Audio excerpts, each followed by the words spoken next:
Es una compañera que milita en el movimiento trans, ha sido una compañera con mucha visibilidad en ese movimiento, también es una compañera que milita en el movimiento afro, que integra Misangas también, y es una artista y gestora cultural que creo que tiene mucho para aportar también desde la discusión del acceso a la cultura de las distintas personas. Y Karina Núñez, que es una querida amiga, es trabajadora sexual, es militante del movimiento Otras, de la Organización de Trabajadoras Sexuales, es del interior, así que también tiene un plus muy interesante para aportar a la discusión, y que viene militando fuertemente en tratar de organizar a las compañeras trabajadoras sexuales también, y que creemos que esa discusión es una discusión que está puesta arriba de la mesa y que también tiene valor escuchar la vida y la vivencia de las compañeras desde su propio cuerpo y no solo desde la opinión de nosotras, desde los lugares en los que estamos.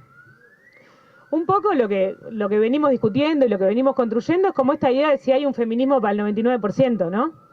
De que el feminismo no sea solo de las élites y no sea solo de algunas personas que accedimos a la universidad y que discutimos algunas cosas y que leímos a Simone de Beauvoir y yo qué sé, sino que hay otras formas de ser feminista que capaz que no tienen ni etiquetas, ¿no? Ayer cuando hablábamos de esto con una compañera decía, yo medio que no sé cuál feminismo soy yo, ¿no? Como que si me tengo que poner una etiqueta, no sé cuál etiqueta me pongo.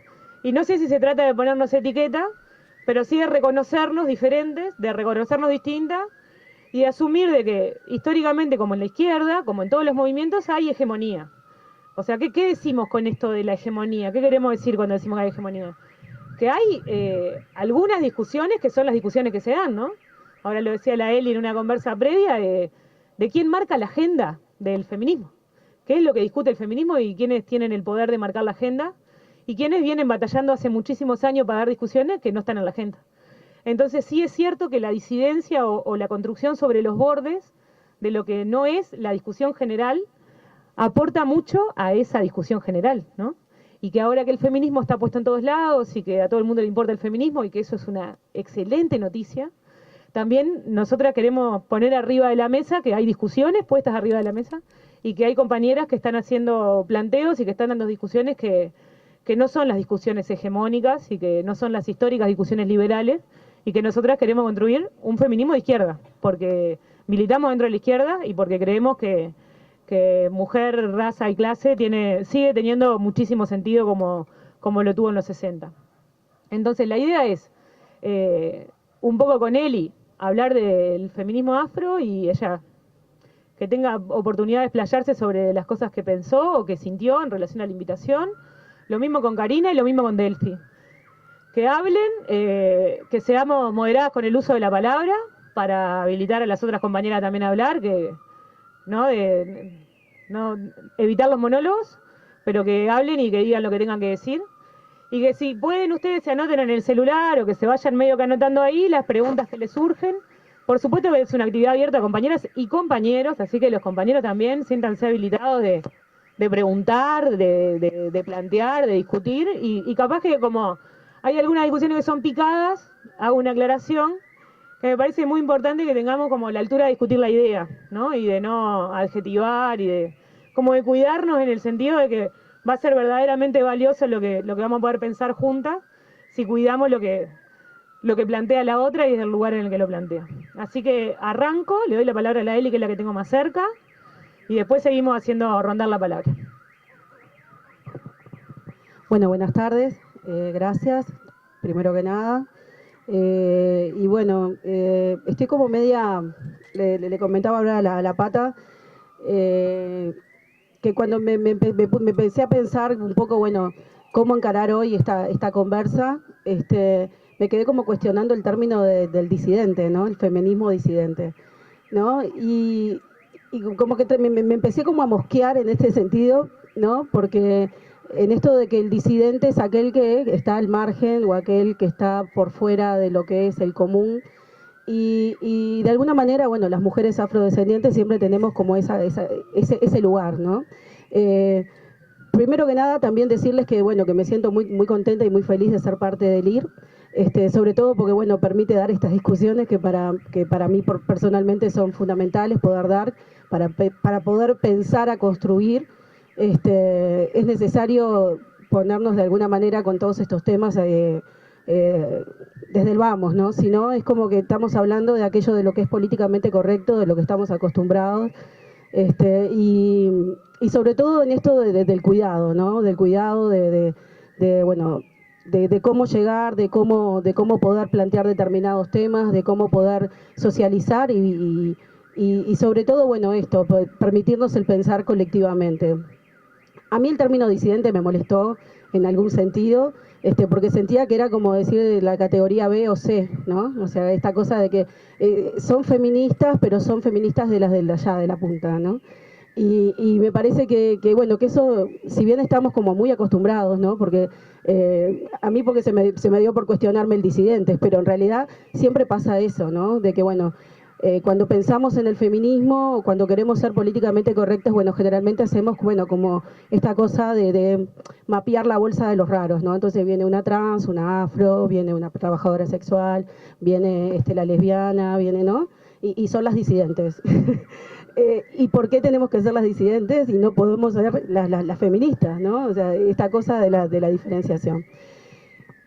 Un poco eso como introducción, ¿no? Y me había puesto como algunos puntos, ¿no? En esto de entender por qué tiene que existir un feminismo afro, ¿no? Y porque muchas veces dicen, bueno, pero es necesario porque somos todas mujeres, ¿no? Y cuando vos empezás con toda el relato, bueno, las mujeres negras, el proceso histórico, la historia, los lugares que tenemos en la sociedad, las desventajas social. Ay, bueno, pero la pobreza, hay muchas mujeres pobres que no son afro y, ¿no? Esa cosa que siempre tenés que estar explicando la particularidad del ser mujer afro, de estar en determinados sectores de la sociedad, pero sobre todo también esto de plantear determinadas demandas que son como muy subjetivas o como que son muy puntuales y que muchas veces como no son de repente las necesidades de la mayoría, bueno, quedan invisibilizadas, ¿no? Y creo que, bueno, que un poco en esto de pensar por qué tiene que existir un feminismo afro, bueno, tiene que ver con esto, ¿no? Con el tener un montón de experiencias y vivencias comunes que de alguna manera te posicionan desde otro lugar, desde el ser mujer, pero también desde el ser una mujer afrodescendiente, ¿no? Y más cuando tenés un nivel de conciencia racial que te permea y te coloca o te descoloca de determinados espacios y lugares, ¿no? Me quedé como en esto de pensando, bueno, el feminismo afro, ¿por qué surge? Y sí, surge porque, bueno, porque somos las del margen, ¿no? Entonces en esto pensaba como en teorías del feminismo, ¿no? Y esta cuestión de la historia un poco del feminismo. Y claro, cuando me hablan del que el feminismo arranca cuando de alguna manera las mujeres empiezan a trabajar fuera de la casa. Eso no existe para las mujeres afro, siempre trabajamos fuera de la casa. O sea, desde la época de la esclavitud, salida de la esclavitud, o sea, no es una cosa que sea que de alguna manera nos represente, ¿no? Eso a modo de ejemplo, ¿no? Hoy cuando hablaba como un poco con la pata en esto que le decía como la sensación que me había quedado y le decía, por ejemplo, de unos años para acá hablamos del acoso laboral, del acoso sexual. Para nosotros es algo totalmente natural, ¿no? Desde que sos niña ya estás sabiendo que el vecino de la esquina te vea con tremenda baba aunque tengas 13 años porque sos la negrita, ¿no? Y la fogosa, la erótica, ¿no? Y un montón de aspectos que muchas veces, o sea, a ver, bienvenida a la discusión del acoso, ¿no? Pero lo que digo es que se marca en determinado momento cuando en realidad las mujeres afro ese tema lo venimos padeciendo desde siempre, o por lo menos conscientemente sabemos que si sos afro no podés meterte una minifalda, si sos afro a determinados lugares no podés ir de determinada u otra forma, si sos afro y estás en un ámbito de una fiesta, hasta tenés que medirte de cómo te movés, ¿no? Miro la pata porque hablábamos de eso en un lugar especial. Y esto de que vos de repente te gustaría, no sé, caderear, desacatarte, qué sé yo, y tenés que estar midiéndote para que no crean que te estás ofreciendo, ¿no?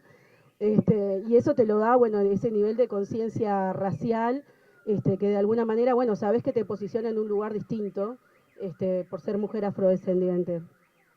Después, bueno, si pasamos a hablar de la situación de las mujeres afro, yo no me traje ni estadísticas ni nada, sabemos que somos las más jodidas de toda la sociedad, ¿no? Por múltiples razones. Otra de las cosas que me parece que cuando, otro de los conceptos que también de un tiempo a esta parte han tomado como mucha trascendencia es el término de la interseccionalidad, ¿no? Nosotros hace años atrás decíamos, bueno, las mujeres afro tenemos múltiples discriminaciones por ser afro, por ser pobre, por ser, por determinadas, yo qué sé, cuestiones, por ejemplo, si son mujeres del interior, ¿no? O sea, toda esa cuestión, la suma de las discriminaciones, ¿no? Hoy hablamos de interseccionalidad hasta como de una forma muy guay, ¿no? En esto de que hay lo interseccional, lo políticamente correcto, ¿no?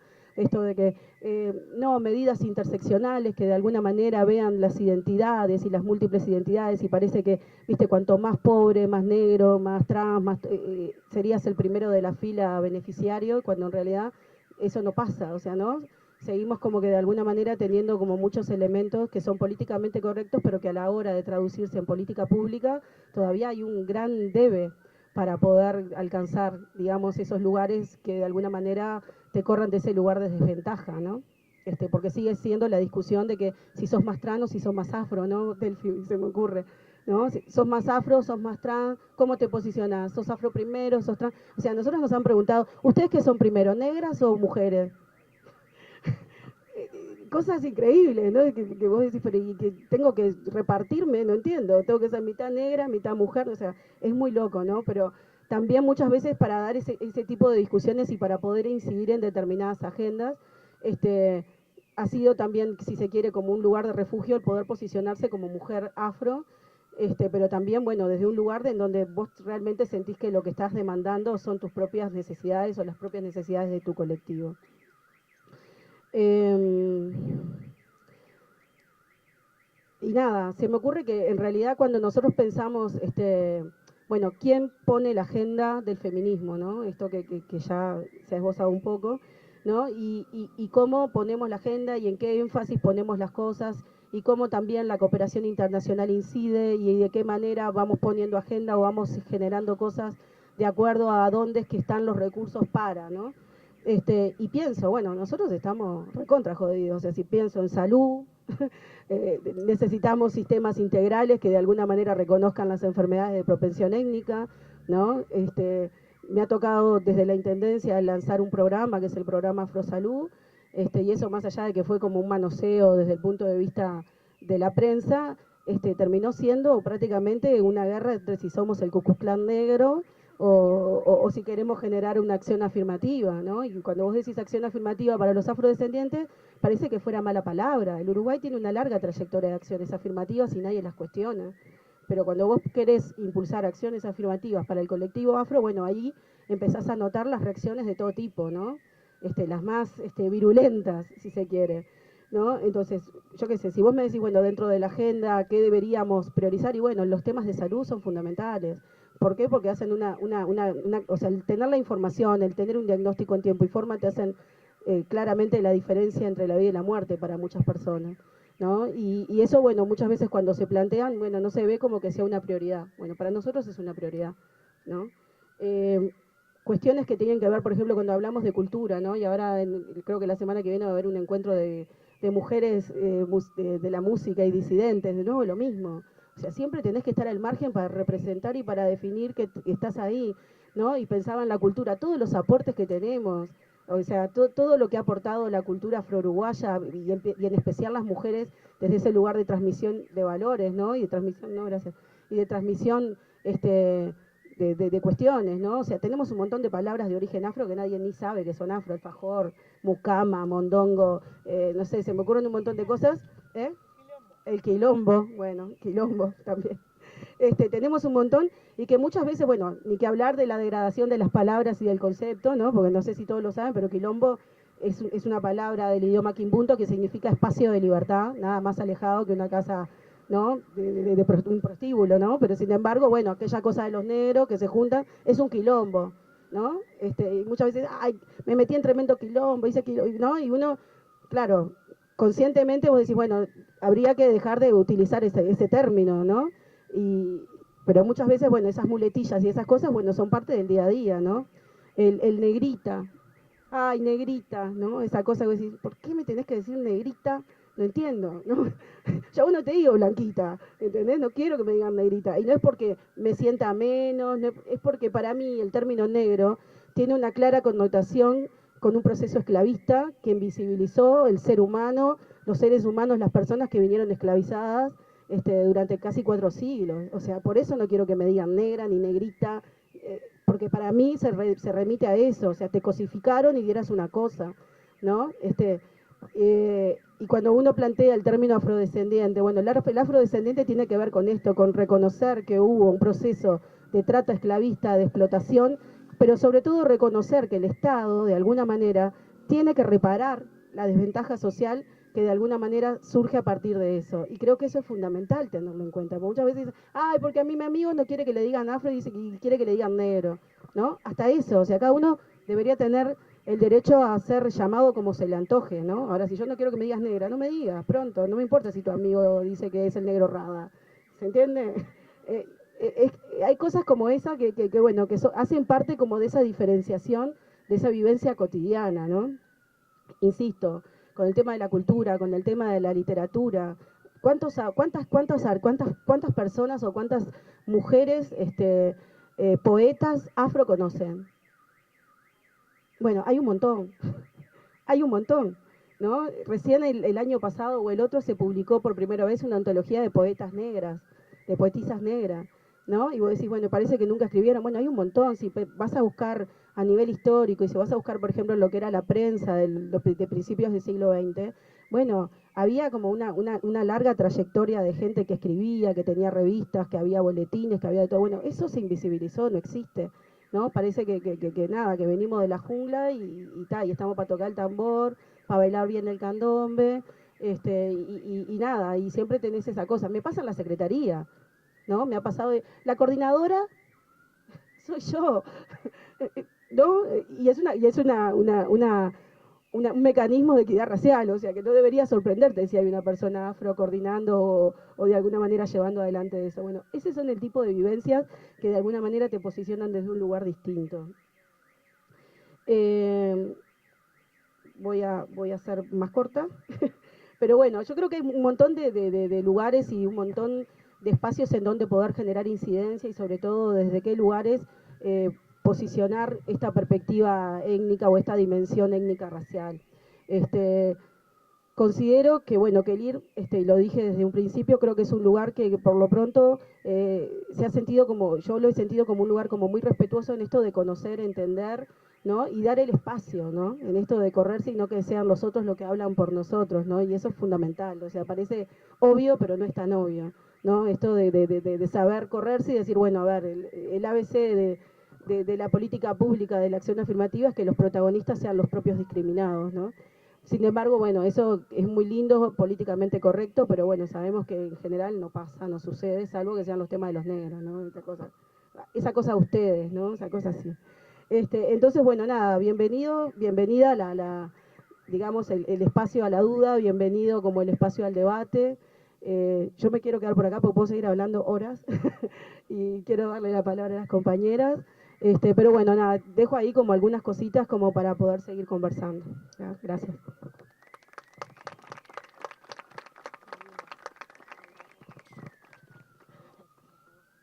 Hablamos, ¿no? Demasiado austero, ¿eh? Déjame tirarme la reza. Bueno, digo, todo lo que dijiste es como la base del todo. Yo quisiera primero arrancar por contarles que demoré muchísimos años de mi vida biológica en percibirme mujer, ¿sí? Y me costó muchísimo tiempo más adaptarme a la etiqueta de feminista.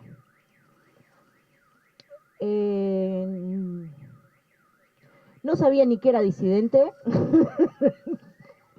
Es más, pensé que íbamos a estar en el Plaza Victoria y me fui para allá.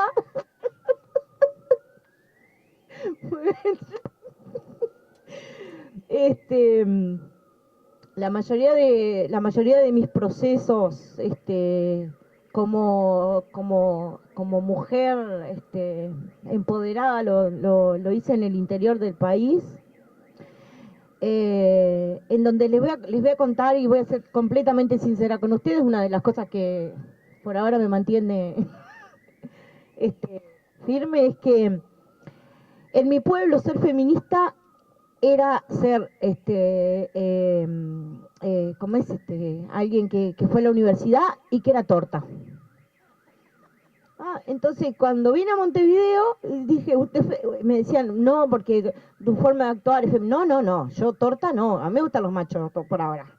Entonces visibilizaba en el pueblo, ¿no? Las únicas mujeres que conocía, las únicas mujeres que vi eran todas mujeres lesbianas y de oficio y de plata, ¿no? Entonces, como yo nunca iba a llegar ni a la universidad y nunca iba a llegar a lo otro, dije, estoy fregada, no llego. Y llegué y la conocí a la Lilian, pollera, borcego, y dije, bueno, estoy salvada, por lo menos. Después se lo contaba a la Lilian como cosa, le digo, soy la primer torta que conozco con hijos. Y ella se reía, oye, ella siempre se ríe de mí, se caga la risa conmigo aunque me putea. Después a mí lo que más me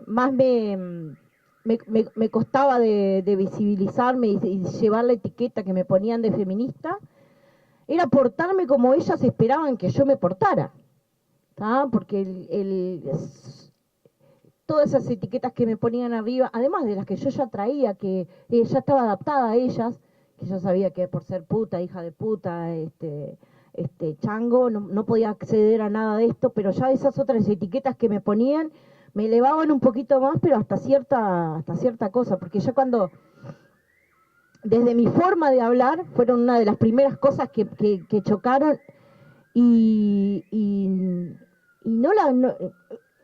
me he domado un poco, me he domesticado un poquito, ya no hablo tan mal como hablaba cuando recién empecé a civilizarme. Todavía no me han podido colonizar del todo. Pero me decían, no, vos no podés hablar así, vos no podés decir eso, vos no podés decir... Pero si te estoy diciendo lo que nos pasa, lo que no te lo puedo decir de otra manera. No, vos tenés que decirlo acá. Me pasó, por ejemplo, cuando me llevaron a la OEA, y me dice, tenés que escribir un leve relato de lo que sos, bueno, le mandé el mail, dice Karina Núñez, trabajadora sexual en YUM. Cuando va la de protocolo y dice, señora, dice, no nos llegaron más datos de usted. Digo, el único dato que tenés que decirle a esta gente que me va a recibir es que yo no vengo a hablar de ningún libro que leí, que comprar en ninguna biblioteca, sino que vengo a hablar de lo que me pasa día a día desde que tengo 12 años, de lo que le pasó a mi madre desde los 9 años hasta ahora que tiene 60, de lo que le pasó a mi abuela desde que estuvo en el vientre de su madre esclava hasta el momento en que murió. Entonces digo, ¿qué título editorial más grande que ese? La doña apavorada, ¿no? Yo chocha la vida porque nunca había viajado en avión. Pero con cosas como esas, o por ejemplo, vas a algunos espacios y te dicen, ¿y cómo te presento? Y digo, yo soy Karina Núñez, trabajadora sexual. No necesito más nada, porque desde ahí es donde me construí, desde ahí es donde me empoderé, y desde donde ahí es de donde las mujeres que estuvieron anteriormente de mí, ¿no?, me enseñaron, me educaron y me dieron las herramientas que no entran dentro de los libros y las teorías que todo el resto de las mujeres vienen y me dicen y me tiran encima, y no entran dentro de eso. ¿Por qué? Porque mi pertenencia está en el trabajo sexual. Después el resto de las etiquetas se encarga el resto. Pero lo que yo sé, lo que yo soy y en base a lo que me construí, es trabajadora sexual. Es lo mismo que todos hablan de dignidad, que este es digno, que es digno, que es digno. Perdónenme, pero estamos trabajando con una vara de dignidad colonizada. Vino un gringo, escribió una cosa, una tesis y dijo, mirá, la dignidad es esto y esto y esto y esto y esto. Perdón, primero, ni voy a leer tu libro porque no sé inglés, ¿no? Segundo, la autopercepción de la dignidad. Si la cartilla de los derechos humanos dice que porque yo nací soy digna, déjame por lo menos decidir de qué forma quiero vivirla. Entonces digo, para mí han sido procesos muy difíciles, muy muy introvertidos. Me ha costado muchísimo más lidiar con mujeres que con clientes adentro del quilombo. Porque mientras el cliente adentro del quilombo le hacía un ojito, le mostraba una teta y a la mierda negro. ¿Entendés? Afrodescendiente.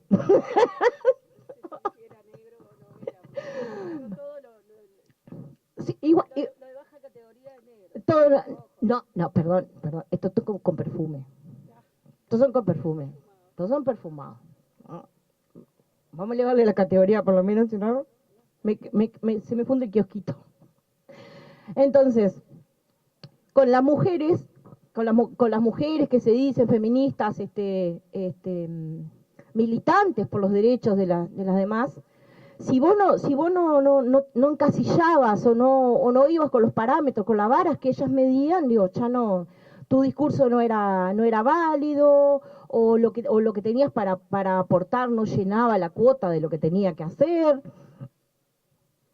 Por ejemplo, cuando las primeras instancias en las que me tocó venir a lugares en las que vivía y reinaba feminismo hegemónico, yo hablaba como hablo, como siempre hablé, y decía las cosas que tenía que decirle, y ellas contestaban en idiomas que yo no las entendía. ¿Ah? Y en 2 ocasiones me tocó salir y me dice, pero ¿por qué no le dijiste nada? ¿Por qué no le contestaste? ¿No viste lo que te dijo? Digo, ¿y qué me dijo? ¿Y qué me dijo? Te dijo esto y esto y esto y esto.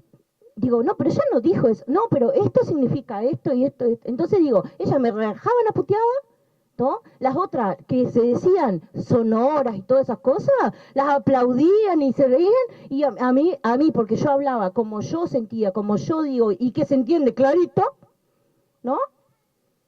Yo sí era la mala, ¿no? Ellas les hacían todas. Pero después, cuando me tocó hacer el informe Sombras maravilloso ese que lo clavaron a Uruguay porque no hacía nada con las trabajadoras sexuales, ¡ay, sí! Hablaban todos mis idiomas. ¿Ah? Ahí sí se tuvieron que prostituir conmigo. ¿Ah? Como cuando hubo que hacer cosas para el Ministerio de Salud Pública, que hubo que ayudar con tal y cual cosa, ¿no? Porque a nosotros nos pusieron en el punto 36 una sanción por esto. Ahí sí entendieron clarito lo que yo tenía para decir. Entonces digo, ¿quién es más prostituyente? ¿Quién te prostituye más? ¿El que va al quilombo y te paga? ¿O la mujer que te dice que te da la mano y te da la mano solamente en las cosas que precisa?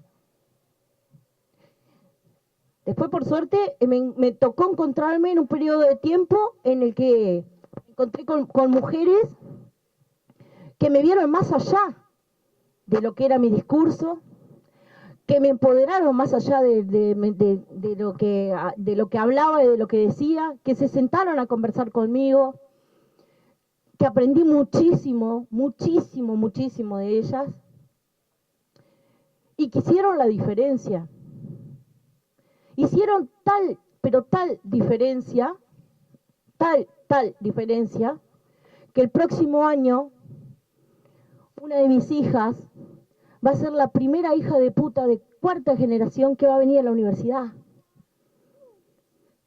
¿Tá? Y eso no lo hubiera podido conseguir si esas mujeres, ¿no?, solo se hubieran quedado con mi discurso y no me hubieran visto como un ser humano básico, con un montón de tierra para fertilizar.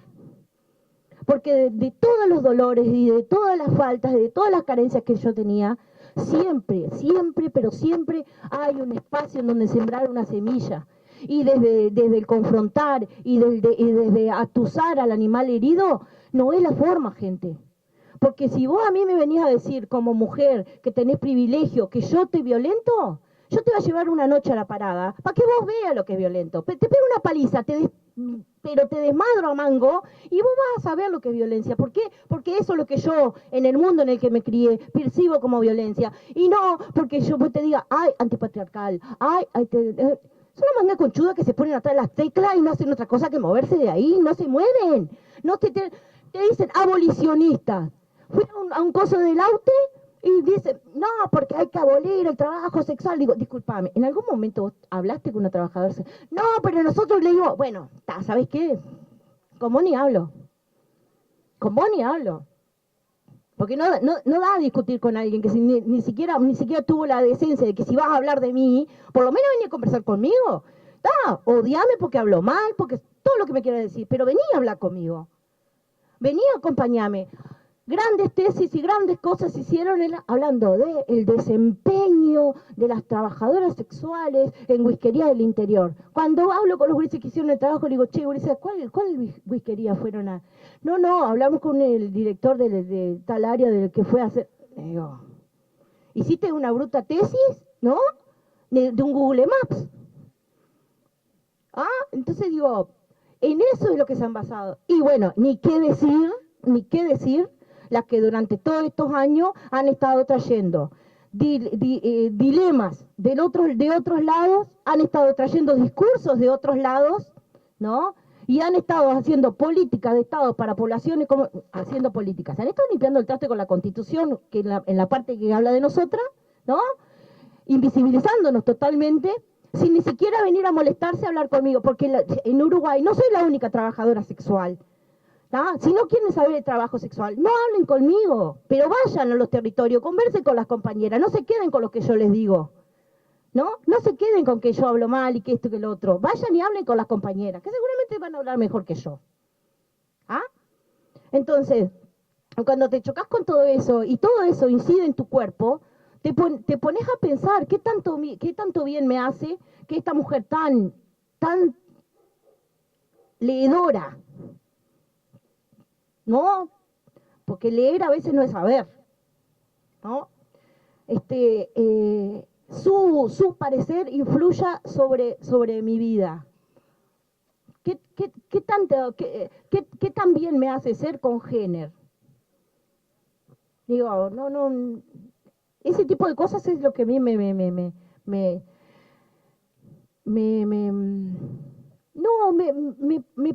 pone siempre a la defensiva, siempre a la defensiva. Y después la otra cosa que me pasaba es que venía, ay, venga compañera, venga, no, porque no digo, parece que sos una gurisa chica que necesita ser cuidada, ¿no? Y como, no, usted pertenece a una población vulnerable, ¿no? Mejor pregúntate, yo, que pertenezco a todas las etiquetas que vos decís que pertenezco, ¿no? Todavía estoy acá, en pie, con ganas de hacer cosas, pregúntate qué cosas más puedo hacer, no me vengas a joder con las etiquetas que ya tengo, porque yo no soy las etiquetas que tengo. Yo soy lo que decido construirme todos los días, porque levantarme y despertarme todos los días en este momento de mi vida es una decisión que tomo yo. En 1999, cuando la jueza de Río Negro me sacó a mis 2 hijas, decidí no levantarme el otro día. Me corté las venas en el quilombo de Durazno. ¿Y fue alguien de las que hizo las políticas de Estado a curarme? No. Fue mi compañera, la turca, a taparme las venas, a cuidarme y a arrullarme hasta que paré de sangrar. No fue más nadie. Entonces digo, cuando hablamos de empoderar y de no, primero creo que tenemos que empezar a hablar de conocer qué es lo que queremos, ¿no? De conocer la población a la que queremos empoderar y si en realidad esa población necesita eso que nosotros tenemos los manuales, o si la población necesita otra cosa más. Porque caminar siempre tiene que ser a la par. Porque si vos como mujer estás caminando delante mío, no me estás ayudando, no me estás acompañando, simplemente estás haciendo lo mismo que decir que el patriarcado está haciendo con vos.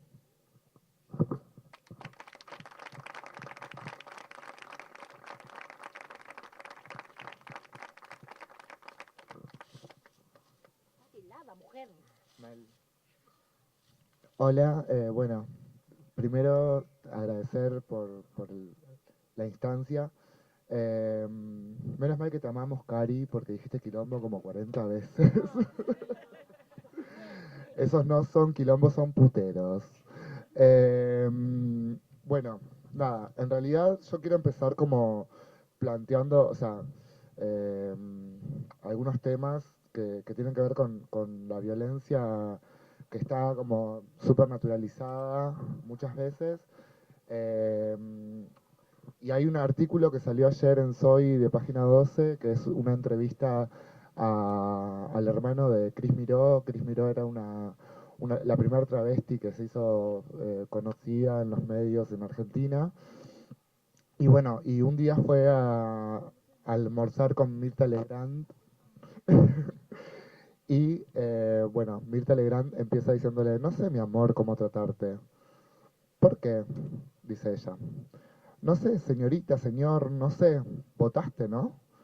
Por supuesto. Bueno, ¿y en qué mesa? Votaste en mesa de caballeros, ¿no? Sí, sí, por supuesto. Claro, en ese momento no existía la ley de identidad de género. Claro, claro. ¿Cuál es tu verdadero nombre? ¿Querés decirlo o no? Le hace en tono Mirta Legrand. Mira, mi verdadero nombre es el que siento y es Cris Miró. ¿Por la calle vas vestida así, tal cual?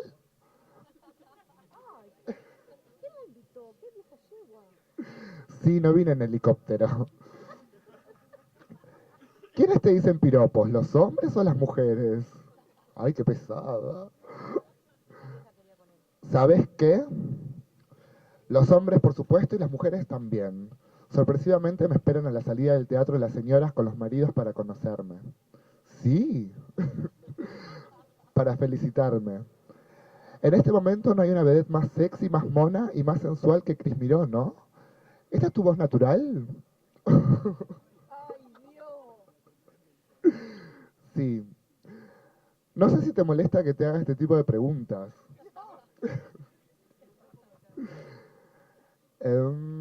No, entiendo por qué las haces. Claro, claro, es lógico que se hagan, pero ¿te molesta que se sepa que sos un muchacho o no?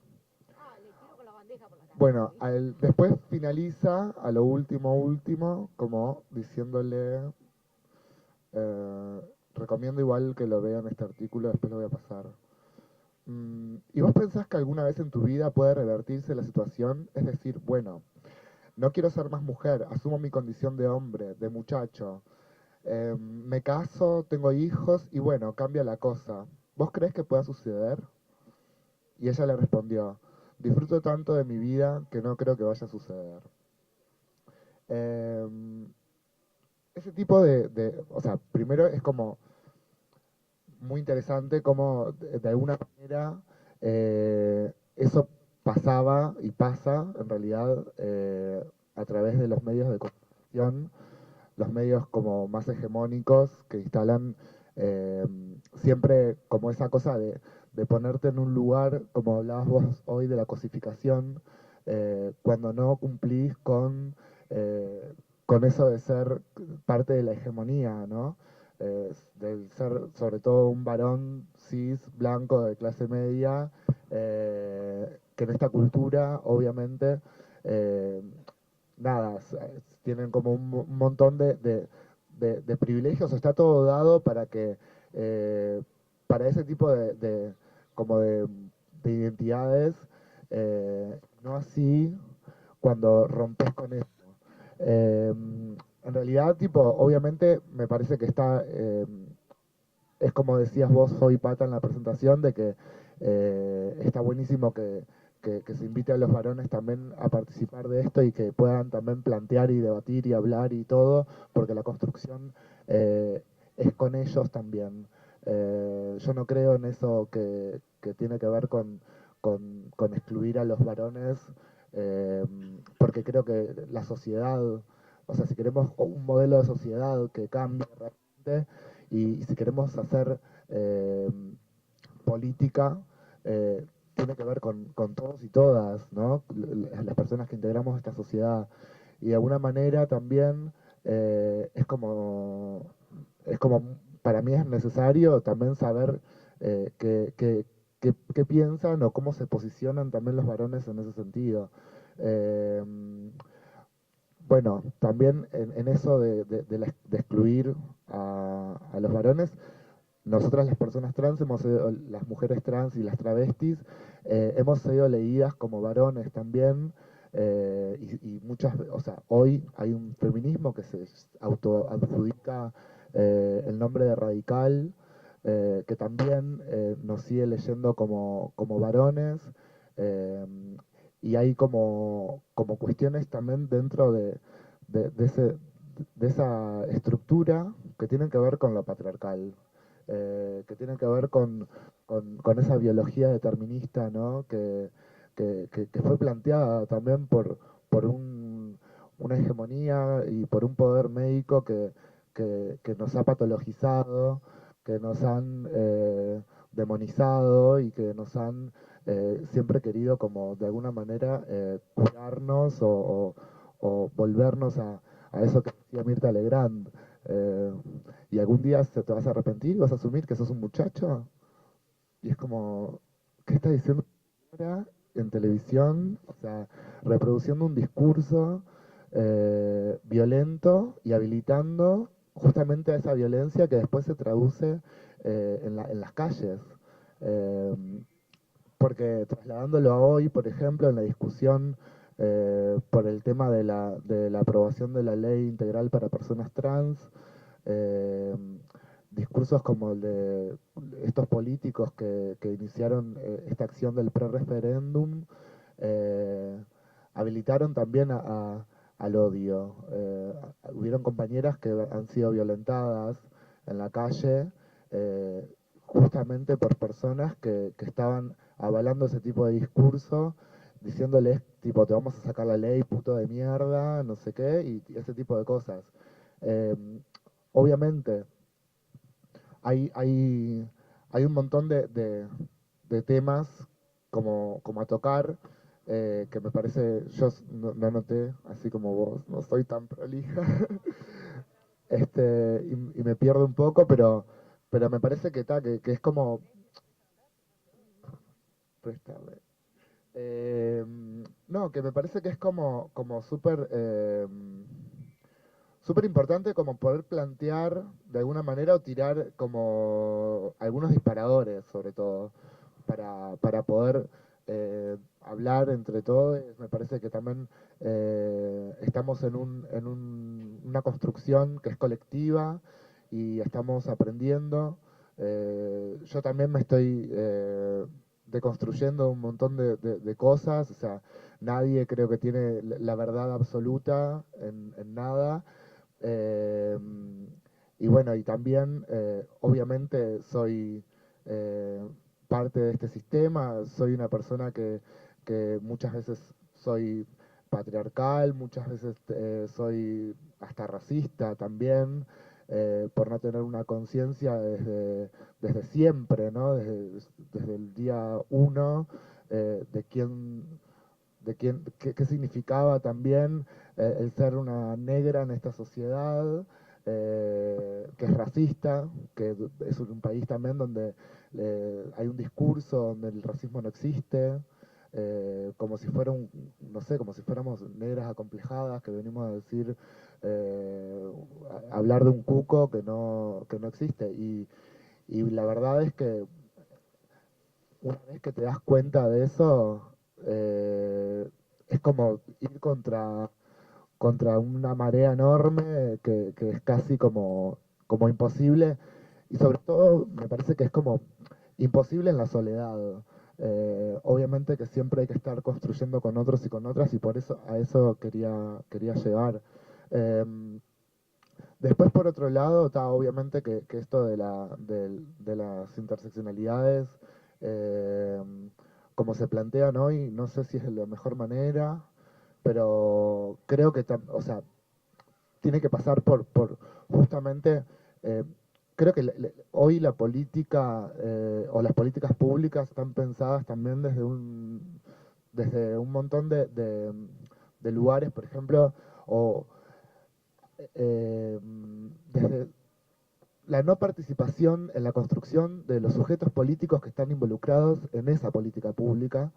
Entonces, eso hace que las lógicas, por más que sean desde la mejor intención, no lleguen a reflejar o no lleguen a tener un impacto real sobre la población objetivo. Entonces, creo que potenciar la proyección política de las personas que no están hoy en la política institucional, porque en realidad política hacemos todo el tiempo, en todos lados, eh, y sobre todo quienes somos visiblemente lo que no es la hegemonía, pero bueno, me parece que hay como temas a, a plantear como en ese sentido. Me parece que este es un momento también, o sea, un momento de campaña y el momento donde ya se va como cambiar toda una estructura y no sé qué. Me parece como importante también pensar en ese sentido también, ¿no? Como pensar en esa línea, tipo, bueno, ¿de qué queremos hablar? ¿A quiénes queremos darle la voz? ¿Con quiénes vamos a construir? ¿Quiénes van a ponerle el pienso también? Porque muchas veces eh, ya está todo listo y te llaman, ¿viste? Como para la foto. O sea, es como lo que pasa siempre cuando sos eh, disidente. Y nada, me parece que es como, creo que también en esto del lenguaje vuelvo con lo de quilombo, porque ayer, antes de ayer estuve hablando estaba escuchando la radio, estaba escuchando Futurock y estaba tipo Malena Pichot y Martín Rechimusi y hablaban tipo cada 2 minutos decían quilombo.